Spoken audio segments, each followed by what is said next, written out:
Yeah, I think that Gen Z might be craving a comeback for rom-coms in the theatrical run, not just on streaming.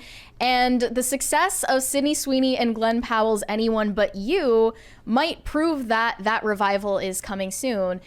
No one expected this, but it grossed $200 million globally at the box office. Crazy. I definitely didn't expect this because based on watching the trailer and the knowledge that they were doing reshoots literally weeks before release, I thought this is going to be awful and Hollywood doesn't know how to make rom-coms anymore. But I think maybe just the star power of Glenn Powell and Sydney Sweeney is what got people to watch. It's confusing though because there's no social media discussion around it. I've never heard of a single person who's seen this movie.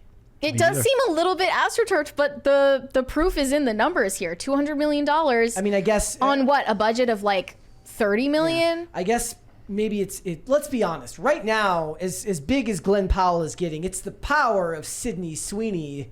You know, it's the power of her upper body. That's really what's driving most of this right now. Well, in general, people want to see hot people in movies. That's a huge selling point, obviously. And this is the first rom-com to gross $200 million globally since Crazy Rich Asians in 2018. I didn't even know that Crazy Rich Asians was a rom-com. I thought it was just kind of a racial grievance movie. Wait, maybe what this will do is like now that if you go to the casino over here, there's Crazy Rich Asian slot machines, gambling machines. Yeah. Maybe they'll make Anyone But You ones, and they'll base it around like her tits and his six pack, and it'll be some weird game that you'll have to play. That's literally where we're going in society right now. Yeah. Jokes aside about the name of the director, his name is Will Gluck. But anyway, the director of Anyone But You, his name is Will Gluck. Okay, we've moved past that now. We're done. He said to The Hollywood Reporter that Anyone But You was an attempt to make the last rom-com in the history of cinema and theatricality. So he clearly thinks that the genre of rom-coms is totally dead, and this is just a eulogy to the genre. Having not watched it, I don't know if it's any good. They also noted that last year, Netflix refused to cooperate with Nancy Meyers for a rom-com project that had an asking price of $130 million budget, even though years back they spent $175 million on Martin Scorsese's The Irishman. Well, unfortunately for Nancy Meyer, you may have made The Holiday, you may have made Father of the Bride. You're not Martin Scorsese. She's got a track record for what she does, but no rom-com needs to be $130 million. It does not. It's just not a thing. In fact, it ruins it. Like when the budget gets that big, it actually ends up ruining it. It's like when they're talking about the Joker having a budget of $200 million. I'm like, why? Yeah. Why the hell does this movie need to be $200 million? It just sounds like money laundering. It does. Yep, that's where I was going. Well, that's what a lot of it is, actually. Another hypothesis that they have floated here is that actresses are more willing to star in rom-coms, but it seems their male counterparts are avoiding them the best they can. Kate Hudson argues the lack of good rom-coms is due to the fact that a lot of male actors aren't willing to appear in them anymore. According to her, male actors have opted to go down the action hero route in comic book movies instead of rom-coms. She isn't entirely wrong, seeing as Chris Evans and Mark Ruffalo, two former mainstays of the MCU, both shed their rom-com past in exchange for more serious roles and haven't gone back to rom-coms since. And I think of immediately Jacob Elordi hating on his role in the Netflix Kissing Booth series, saying that he's so above that and he's so glad that he's getting more serious roles now, even though he's, 28? Good point. John Durham says Fall Guy is probably going to be a rom-com disguised as an action movie. That's what I pointed out. I made a point the other day. I said the only way they're willing to greenlight rom-coms now is like if they make it like The Lost World. They're the one with Sandra Bullock and was that Channing Tatum and The Lost Kingdom or something? In The Lost Kingdom, The Lost World, whatever it was. Yeah, there's a lot of those. There's The Spy Who Dumped Me. Yes. There's This Means War. There's like a whole bunch of these movies that are like the only way they're going to get. And Argyle, obviously Argyle. Yeah. They're going to get those actors. They're going to get Chris Pine and Tom Hardy, Henry Cavill, John Cena. You're making an action movie or a rom-com couched in an action movie. But the problem is they're all bad. Like that's like I laugh every time any situation like this or question comes up like this, it's been for years. It's been for over a decade. Where is this dead? Is this dead? Are comic book movies dead? Is this The Lost dead? City. Sorry. Lost City. There you go. Yeah. Well, cinema's dead. They'll say like, just because this movie succeeded, that means it's hope for the genre. So if you've got that script, polish it off because people are looking for them. And it's like, no, it was a good movie. Like, make a good fucking movie, and people will go see it. Language. Sorry. You're good. It's fine. No, you're right. But I mean, they're asking, is this genre dead? Is this genre dead? No, like movies in general are dead. But there's too many of them. And there's too many shows and movies that they're just greenlighting whatever. The rom-coms are really going to streaming, and they don't have good production value, and they don't have star power. Yeah, but that's a good place for it. If you have a good script, that's a good place for it. Like, you can't make a modern day Miss Congeniality and put it on streaming. That's not happening. You can do that if you're going to actually just raid VIPs, like a Mean Girls. Like these are movies where I disagree. I think you can do that. If you if the script I'm saying is you good. can't do it and put it in theaters. They're going to send it to streaming unless it has IP behind it. Yeah. Right, which is really disheartening. Yes. Yeah. Another hypothesis is that rom-coms are dead because dating culture is dead and is an absolute hellscape right now. The focus Honestly, on making good rom-coms could fix that because could. they don't know what dating is supposed to be like. It could. This says the focus on making realistic rom-coms kills the romance in a way, but that might just be a reflection of dating nowadays, which is inherently less earnest, less romantic, and less vulnerable. Hard to make a movie about a bunch of people swiping on Tinder. Yep. Right. Then don't make it about that. Make it like how it should be, and people will be like, "Oh, this very vapid, empty thing that I'm participating in is ruining my life, is ruining my view of other people in the world." Superhero. And show that. Make a movie about that. In the chat, Ridiculous. Clitorum says rom-coms are meant for Netflix and chill situations. That's the problem, though. They want to make money at the box office, and women are a huge untapped market for most of these things, right? You need movies that are going to bring women to the cinema, like Barbie. Barbie could have been turned into a rom-com. I still feel strongly that Barbie and Ken should have ended up together at the end of the movie. It should have been a rom-com.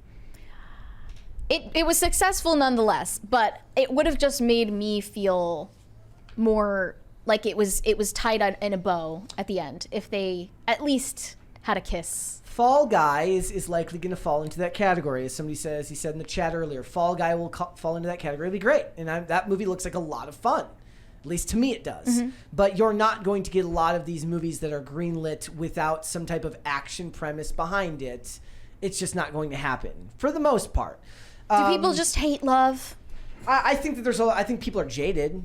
Everyone is so cynical that they can't enjoy a rom-com anymore. Or even maybe that's self-reporting. Maybe it's not that people are too jaded. Maybe the people that are now making the movies are too jaded because they all fall into one philosophical and ideological category, and we know that that's not one that takes a very positive view of the relationship between men and women.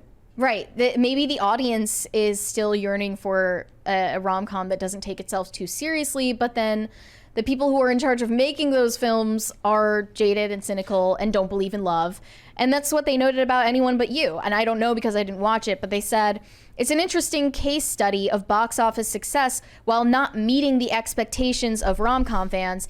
It approaches love with an air of cynicism and disregard. At times, the film comes across as if it's embarrassed to be a rom-com in the first place. It wishes it could be doing anything else instead of forcing a love story between two people who had more chemistry in their press run than the film itself. And that was even a whole PR mess for Anyone But You. Yeah. Is the breakup rumors around Glenn Powell and his then fiance, who is also a supermodel, by the way. They're saying, Sydney Sweeney is getting a little bit too up close and personal with Glenn Powell on this press circuit. And then his supermodel fiance got pissed off and broke up with him. And I think that they had more in real life chemistry than the clips that I saw from the movie.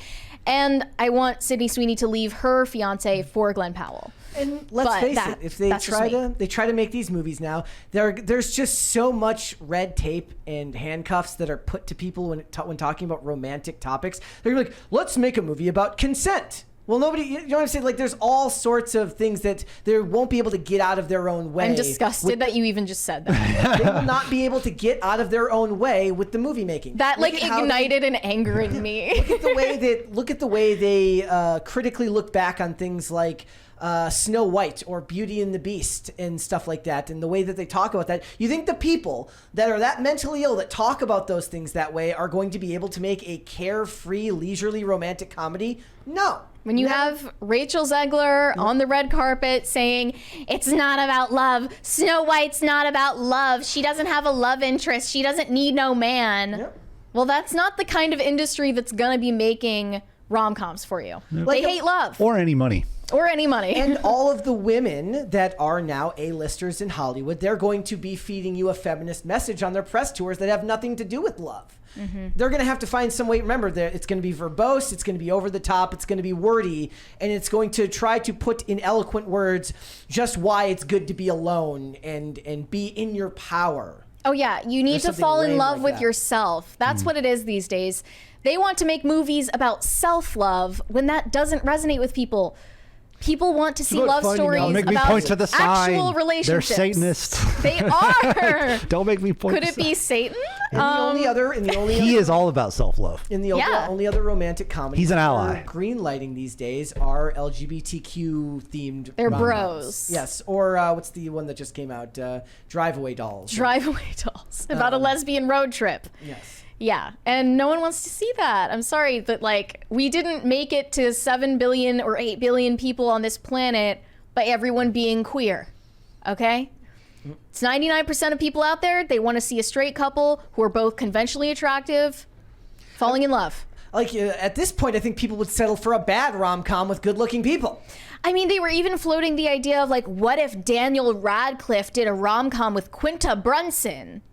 Now, I don't know if you guys know who Quinta Brunson is, but she's in Abbott Elementary, and I found out who she was from watching BuzzFeed videos in the 2010s.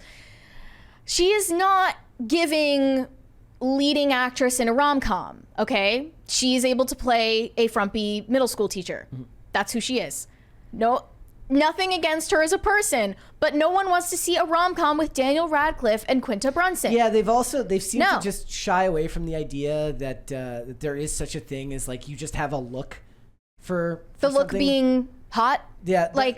They want to attack the idea that objective attractiveness even exists. That, but for all types of roles. There's an actor named John Sklarov or something, and he looks evil. The guy, I'm sure the guy's the nicest guy in the entire world, but everything he's in, he plays an evil he just plays evil people. And that's his job. And that's his job. He looks evil when he's on camera, therefore it's good, right? You just lean into the typecasting because that's how you get a job.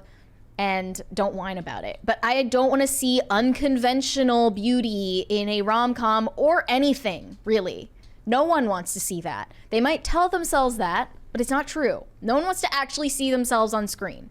Or if you do, you're actually a narcissist. I actually disagree with you on that 110%, because I do believe that the next generation of people are desperate to see themselves on screen because we have an increasingly narcissistic culture. Well, Gen Z clearly loves Sydney Sweeney. They clearly came out to support this movie. Sydney Sweeney and Glenn Powell are both conventionally attractive, not just by today's standards, but by all standards. I agree with you, but I have one subtle nuance. I hate when beautiful people are cast as people that are supposed to be ugly and weird. I hate that. Really? I kind of like it. Crazy. I kind of like it. I hate it.